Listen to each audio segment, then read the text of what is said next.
Breaking news, this shocking bombshell from Reuters. China's military has been harvesting and collecting DNA from millions of pregnant women in more than 4 dozen countries around the world via a popular prenatal test sold by China's big company. It's called the BGI Group.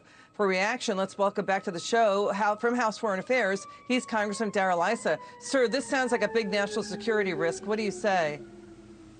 Well, China is a big national security risk, and every product they make has the same capability. If you've got a Wi-Fi or a router or a telephone system made in China, you have to assume that they are harvesting whatever data they want. It's been a national policy. And Liz, particularly, you've got to recognize that unlike the United States or Europe, their military essentially owns any industry they want to own directly or indirectly. So they get a level of cooperation in design and development that allows them to use it as, data harvesting, stealing, or spying tools. And they do all three. Okay, let's break down what Reuters is reporting. That the BGI Group, this Chinese company, developed the test in collaboration with China's military in order to collect genetic data on the genetic traits of populations from around the globe. Reuters is saying China wants to be on a path to economic and military world dominance, also dominance in pharmaceuticals. Now, Congressman, the Reuters is reporting that China, the BGI Group, is saying, yeah, we are taking this data for our national security and China's defense, and to improve, it's about improving, quote, population quality. What's that about? Well, it's the scariest possible thing is that improving population quality would eliminate somebody from that wouldn't be considered of quality. And when you look at what happened with COVID-19, and you look at the question of what if the next virus targets specific genetic traits that are found in one country or one people and not another? It is a thing of science fiction, but it's also the thing of science fact. And that's what we're dealing with China, is that nothing is out of the possibility, at least for them to explore on their path to world dominance.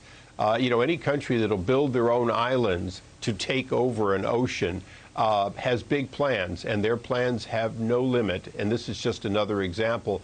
But again, Liz, you've got to look at their history of data collection. It is not without a purpose. It always has a purpose.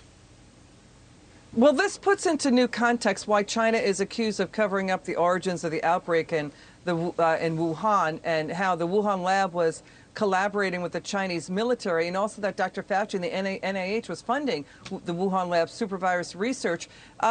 So the other thing that Reuters is reporting is that, China is using this DNA data bank. They've got the biggest DNA data bank from around the world. They've got in the world, rather. China is running the biggest DNA data bank in the world, and that they're using the DNA that they're harvesting via this prenatal test that the BGI Group sells. That's the Chinese company. It's a popular test too. Maybe they're talking about genetically enhanced soldiers, pathogens that would target Americans or other populations around the world, target the food supply. So what can the U.S. Congress do about this?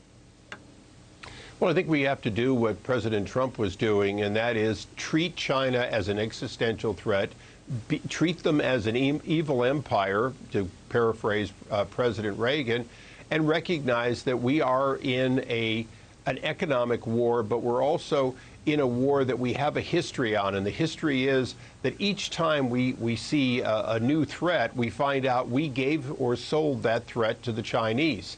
The communists have said forever that when they hang us, they'll do it with a rope. We sold them.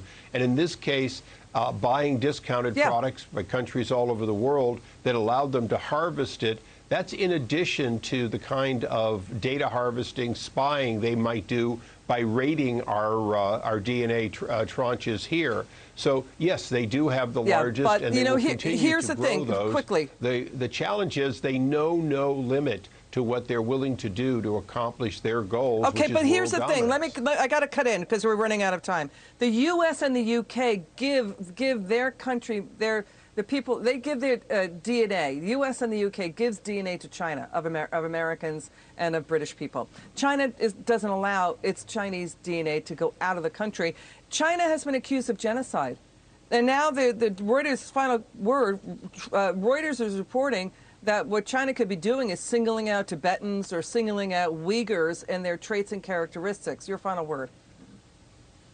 That there's nothing scarier than a racial purity government, even one that just thinks about it or considers it. But remember, a disease could easily be developed that would only be have immunity by a chosen group or the like. So are we facing that? Yes. And I think after COVID-19, we have to recognize that we cannot take chances with China. We have to have defenses that are affirmative, especially in data.